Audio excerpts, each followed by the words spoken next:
Vous allez découvrir dans cette vidéo comment réaliser notre kit de trousse lison. Vous allez voir, c'est tout simple.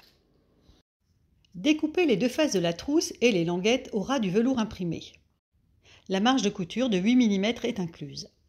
Pensez à conserver les repères. Thermocollez le molleton au dos du tissu de doublure. Faire en position laine, point de colle contre l'envers du tissu. Reportez-y les deux faces de la trousse ainsi que les languettes. Les languettes n'ont pas besoin d'être thermocollées. Posez une languette en doublure face vers vous. Posez par-dessus la fermeture éclair curseur contre la languette et mettez après la languette en velours. Piquez à 5 mm du bord.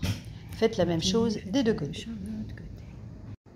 Puis rabattez les languettes vers l'extérieur. Repérez également le centre de la fermeture éclair. Repérez le centre de la fermeture et faites-le coïncider avec le repère A. Posez des petites pinces long de la fermeture, curseur contre le velours.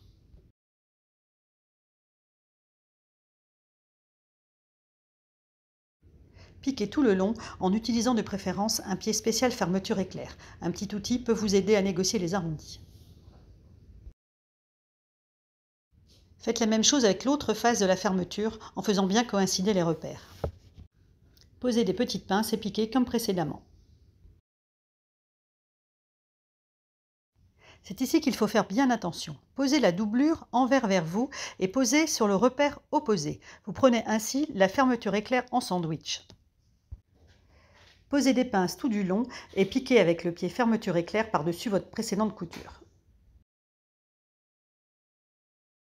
Retournez la pochette de façon à avoir la doublure face vers vous. Posez ensuite l'autre partie de la doublure envers vers vous et faites coïncider le milieu avec le repère opposé. Posez des petites pinces et piquez tout du long. Vérifiez avant de retourner votre petite pochette que la fermeture éclair est bien ouverte au moins à moitié.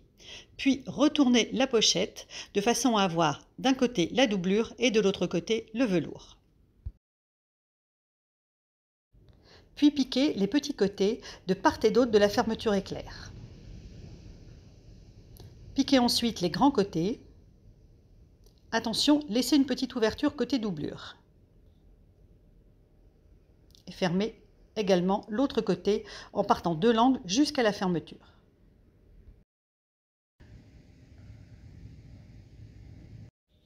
Piquez maintenant les angles de votre pochette.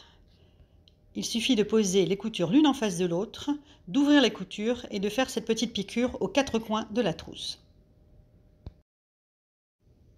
Vous pouvez maintenant remettre la pochette sur l'endroit. Retournez l'ensemble par la petite ouverture laissée dans la doublure. Pensez à bien faire ressortir les angles de la pochette velours. Et voilà, votre trousse est presque terminée. Il ne vous reste plus qu'à fermer la petite ouverture laissée à l'intérieur de la doublure par quelques poids, machine ou à la main. Cette jolie trousse sera bien pratique pour ranger votre maquillage, vos bijoux ou votre matériel de manucure.